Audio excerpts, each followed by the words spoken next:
I feel like I have the happiest, easiest life now. But at 42, it took a little time to get there, but. Is there a certain time or time period that you think this transformation happened? A lot later in life than you would have thought for me. I mean, I think it was when I was on tour with a client for a long time, and I spent a lot of days by myself. I was probably like 39. Okay, so recent. Yeah, like I've had some breakthroughs along the way. I always call it like curriculum. Like, okay, I've got a new encyclopedia on my desk I've got to go through because I've gone through an experience or gone through a breakup or had a conversation that really moved me. Or, sometimes it's just even like I had like a mushroom journey, like trip. And I'm like, oh shit, I didn't see any of that before. What now? Let's leaf through this thing. So there's that element. But I think what happened when I was 39, I'm on tour, I'm by myself a lot. And I started journaling every day. And it's harder at first because you're like, Dear Diary, it's sunny out. You're like, what do I write about? But when you start to get out of that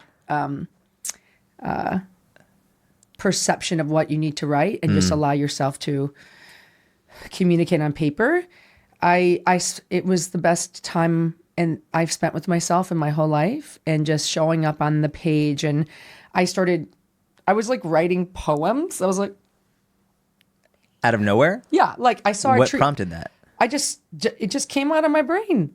And it was like about a tree, and I'm like the age of trees and how long they've been here, and like I kind of felt like Shel Silverstein, you know what I mean? Yeah. So I was writing in these little riddles, and then I started I let my thoughts flow, and I'm like, I'm pretty funny. And you just realized that? Yeah. I was like, well, I'm not that funny. Like my friends in Chicago, I'm like, I think they're funny. I laugh at their jokes. The joke with my best friends in Chicago, like, Jen's the funniest person in your family, which means we are not laughing at all because I'm not that funny. But when you hear your thoughts and you hear your process, and also that was a point in my life where, because I was a lot more isolated, and especially coming off the heels of the pandemic, I had realized that for a long stretch of time, or most of my life, if I had a problem, I didn't know it was, what I should do about this guy or this job or this opportunity, or should I buy these jeans? I would call a friend or text a friend, and I'd outsource the answer. And so when I started writing, I would ask these, I'm like, why am I having such a hard time starting this conversation with my mom?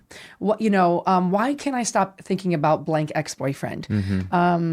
Why am I so afraid to paint something? I would answer my own questions.